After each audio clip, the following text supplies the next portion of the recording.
wabarakatuh. Halo semua, perkenalkan nama saya Salwa Ramadhani dengan NIM 43224057 dari kelas 1 CMKI. Pada kesempatan kali ini saya akan menjelaskan materi tentang tujuan identifikasi, jenis, dan karakteristik limbah B3. Pada pembahasan kali ini ada 5 poin penting yang akan saya bahas. Yang pertama, mengklasifikasikan B3. Yang kedua, mengetahui sifat B3. Yang ketiga, menentukan sifat B3. Yang keempat, mengetahui potensial B3. Dan yang kelima, delisting B3.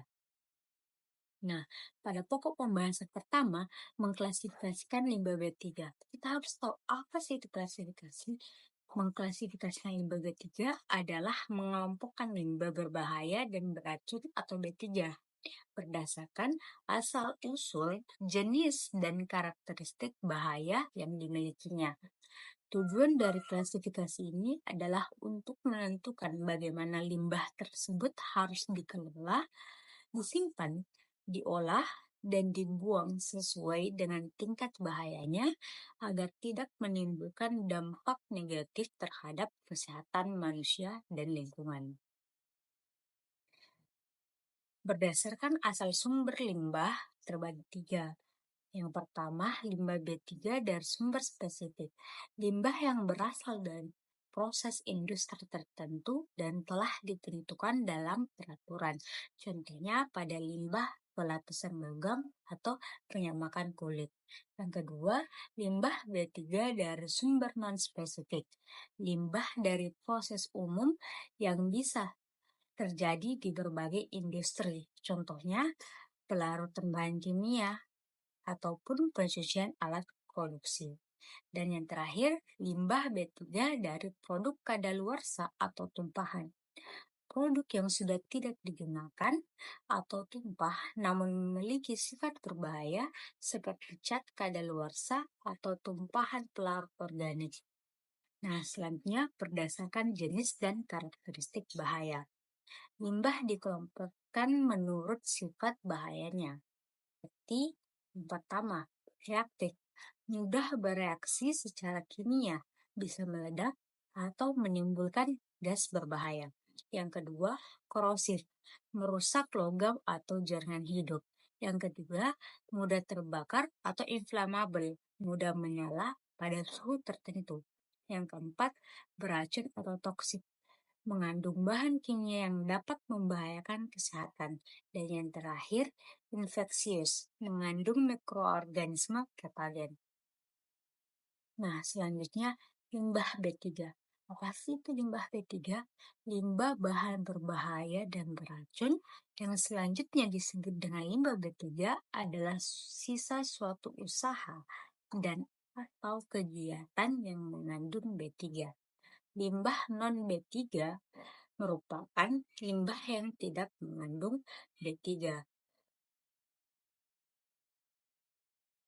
Nah, sumber limbah B3 CPP 22/2021 ayat 3. Limbah B3 dari sumber tidak spesifik. Limbah B3 dari B3 kadaluarsa, B3 yang tumpah, B3 yang tidak memenuhi spesifikasi produk yang akan dibuang, dan bekas kemasan B3. Dan limbah B3 dari sumber spesifik atau umum dan khusus. Nah, limbah B3 dari sumber tidak spesifik. Limbah B3 dari sumber tidak spesifik merupakan limbah B3 yang pada umumnya bukan berasal dari proses utamanya, tetapi berasal dari kegiatan antara lain pemeliharaan alat, pencucian, pencegahan korosi atau inhibitor korosi, pelarutan kerak, dan pengemasan. Contohnya pada bangunan gedung pabrik atau kantor, lampu TL, sampah, B3, kaleng cat, limbah infeksius jika perusahaan juga ada klinik kesehatan. Kegiatan transportasi. Nah, selanjutnya itu mengetahui sifat B3. Karakteristik limbah B3 ada 6. Yang pertama, Mudah meledak. Limbah yang dapat meledak akibat tekanan, panas, gesekan, atau reaksi kimia tertentu. Contohnya, limbah amonium nitrat. Kedua, reaktif. Limbah yang mudah bereaksi hebat dengan air, udara, atau bahan kimia lainnya bisa menghasilkan gas beracun atau panas berlebih. Contohnya, logam alkali ataupun cyanida. Ketiga, korosif. Limbah dengan pH sangat rendah atau asam kuat atau tinggi kuat yang dapat merusak logam dan jaringan tubuh. Contohnya asam sulfat maupun natrium hidroksida pekat. Yang keempat, mudah menyala. Limbah yang mudah terbakar pada suhu rendah atau menghasilkan uap yang mudah menyala, contohnya bensin, pelarut organik seperti aseton. Yang kelima, infeksius. Limbah yang mengandung mikroorganisme patogen dan dapat menularkan penyakit. Contohnya limbah medis seperti darah, jarum suntik bekas. Dan terakhir, beracun. Limbah yang mengandung zat berbahaya yang dapat menyebabkan keracunan baik secara langsung, akut, maupun jangka panjang kronis. Contohnya limbah pestisida, merkuri, maupun timbal. Nah, penetapan kategori limbah K3. Limbah, apakah ada dalam tabel yang telah dilampirkan? Lalu, apakah limbah B3 memiliki kategori bahaya? Ketika jawaban ya, berarti limbah tersebut merupakan limbah B3 kategori 1. Sedangkan ketika jawabannya tidak, limbah B3 tersebut kategori 2.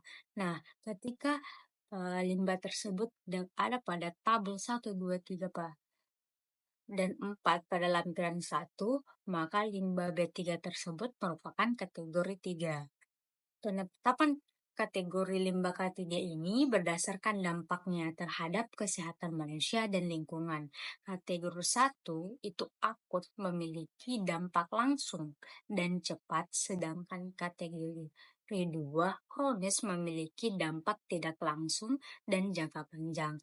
Limbah B3 kategori 1 contohnya asam basa, garam, kimia B3, PCBS, dan limbah B3 kategori 2, contohnya steel slag, copper slag, karbon aktif bekas, aki bekas, dan filter bekas. Nah, pada slide selanjutnya yaitu menentukan sifat B3. Penentuan sifat B3 ini dilakukan untuk mengidentifikasi apakah suatu bahan atau limbah mengandung karakteristik berbahaya seperti mudah meledak, mudah menyala, reaktif, beracun, korosif, atau infeksius. Penentuan sifat B3 dilakukan melalui serangkaian uji laboratorium seperti uji pH untuk mengidentifikasi sifat korosifnya, uji titik nyala untuk mengetahui apakah bahan mudah menyala, serta uji toksisitas untuk mengevaluasi kandungan logam berat atau senyawa beracun. Hasil dari setiap uji dibandingkan dengan batas ambang berdasarkan regulasi yang berlaku seperti PP No. 101 Tahun 2014. Identifikasi sifat B3 sangat penting untuk mencegah pencemaran lingkungan dan risiko kesehatan. Limbah yang terbukti memiliki sifat B3 harus ditangani, disimpan, dan dimusnahkan dengan cara khusus agar tidak menimbulkan bahaya. Penanganan yang tepat juga memastikan kepatuhan terhadap peraturan pemerintah dan mendukung terciptanya industri yang lebih ramah lingkungan. Nah, slide selanjutnya yaitu mengetahui potensi LB3. Berarti kita harus melakukan identifikasi awal terhadap limbah yang dihasilkan untuk menentukan apakah limbah tersebut mengandung sifat-sifat berbahaya. Proses ini mencakup peninjauan terhadap asal limbah, komposisi kimia, serta karakteristik fisik dan reaktivitasnya. Potensi B3 dapat muncul dari limbah industri, laboratorium, medis, maupun kegiatan rumah tangga tertentu yang menggunakan bahan kimia.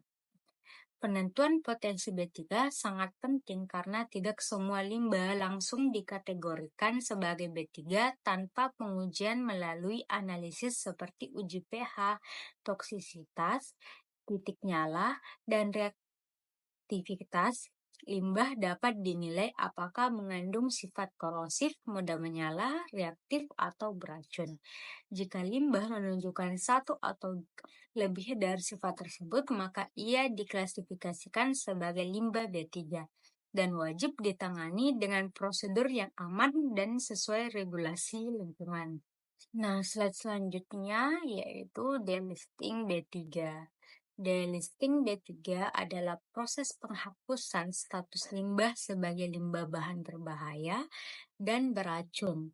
Setelah melalui pembuktian bahwa limbah tersebut tidak lagi memiliki sifat berbahaya, proses ini dilakukan jika limbah telah mengalami pengolahan atau pembentukan karakteristik baru yang menyebabkan kandungan zat berbahaya berada di bawah ambang batas yang ditetapkan. Delisting memungkinkan limbah yang semula termasuk B3 diklasifikasikan ulang menjadi limbah non-B3, sehingga dapat dikelola dengan prosedur yang lebih sederhana.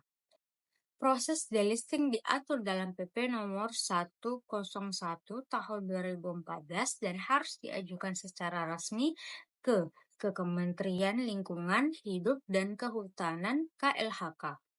Pengajuan dilakukan oleh pihak penghasil limbah dengan menyertakan hasil uji laboratorium dari lembaga terakreditasi yang menunjukkan bahwa limbah tidak lagi memenuhi kriteria B3. Jika disetujui, status B3 pada limbah tersebut dicabut secara hukum. Delisting ini penting karena dapat mengurangi beban pengelolaan limbah selama tetap menjamin tidak adanya resiko terhadap lingkungan maupun kesehatan. Nah, terakhir itu waktu penyimpangan limbah B3. Yang pertama, 90 hari sejak limbah B3 dihasilkan. Untuk limbah B3 yang dihasilkan sebesar 50 kg per hari atau lebih. Yang kedua, 180 hari sejak limbah B3 dihasilkan. Untuk limbah B3 yang dihasilkan kurang dari 50 kg per hari untuk limbah B3 kategori 1. Yang ketiga, 365 hari sejak limbah B3 dihasilkan. Untuk limbah B3 yang dihasilkan kurang dari 50 kg per hari. Untuk limbah B3 kategori 2 dari sumber tidak spesifik dan sumber spesifik umum. Dan yang terakhir, 360 hari sejak limbah B3 dihasilkan untuk limbah B3 kategori 2 dari sumber spesifik khusus. Nah, itulah tadi penjelasan saya tentang materi tujuan identifikasi jenis dan karakteristik limbah B3. Mohon maaf apabila ada kesalahan kata atau materi yang belum cukup memuaskan. Sekian, Assalamualaikum warahmatullahi wabarakatuh.